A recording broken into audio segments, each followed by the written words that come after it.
தி kit show.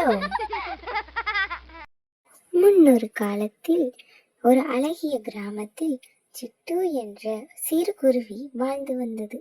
சிட்டு ஒரு மகிழ்ச்சியான பறவை. ஆனால் அவளுக்கு விளையாட நண்பர்கள் இல்லை.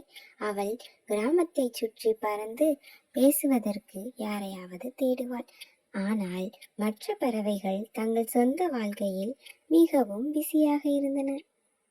ஒரு நாள் சிட்டு அந்த கிராமத்தில் உள்ள பெரிய மாமரத்திற்கு மேலே பறந்து கொண்டிருந்தாள்.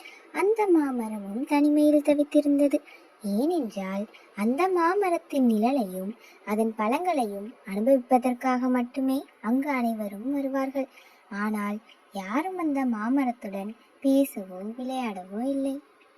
அந்த மாமரத்தை பார்த்த சிட்டு அந்த மாமரத்திடம் சென்று, ஹலோ மாமரமே, என் பெயர் சிட்டு, நீ என்னுடன் நண்பனாக இருக்க விரும்புகிறாயா என்று கேட்டது. அதை கேட்டு அதிர்ச்சியடைந்த மாமரம், ஹலோ சிட்டு, நான் உன்னுடன் நண்பனாக இருக்க விரும்புகிறேன். ஆனால் நான் ஒரு மரமாவேன். என்னால் உன்னை போல் பறக்க முடியாது, உன்னோடு விளையாட முடியாது என்று கூறியது. அதை கேட்டு சிரித்த சிட்டு, பரவாயில்ல, நம்ம ஃப்ரெண்ட்ஸா இருப்போம். நான் பறக்கும் போது பார்க்குற இடங்களை பத்தி உன்கிட்ட சொல்றேன். நீ உன் நிழல்ல வந்து உட்கார்ற மனிதர்களை பத்தியும் விலங்குகளை பத்தியும் என்கிட்ட சொல்லு என்று கூறியது. இன்றிலிருந்து இருவரும் சிறந்த நண்பர்களாக மாறிவிட்டார்கள். இருவரும் பல மணி நேரங்கள் ஒன்றாக பேசி சிரித்து மகிழ்ந்தார்கள். ஒரு கோடை காலத்தில் கிராமத்தில் கடுமையான வறட்சி ஏற்பட்டது.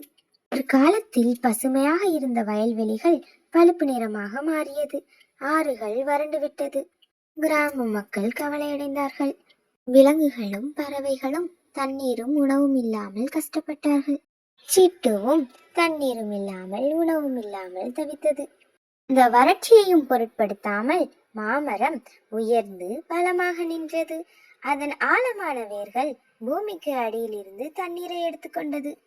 சிட்டு வலுவிழந்து பசியுடன் இருப்பதை கண்ட மாமரம், சிட்டு, நீ என் மரத்திலேயே தங்கிக்கோ, என் பழங்களை சாப்பிட்டு உன் பசியை தீர்த்துக்கோ என்று அன்புடன் கூறியது.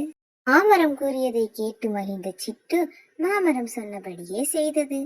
வறட்சி நீடித்ததால் பறவைகளும் விலங்குகளும் உணவு மற்றும் தண்ணீரை தேடி வேறு கிராமத்திற்கு சென்றன.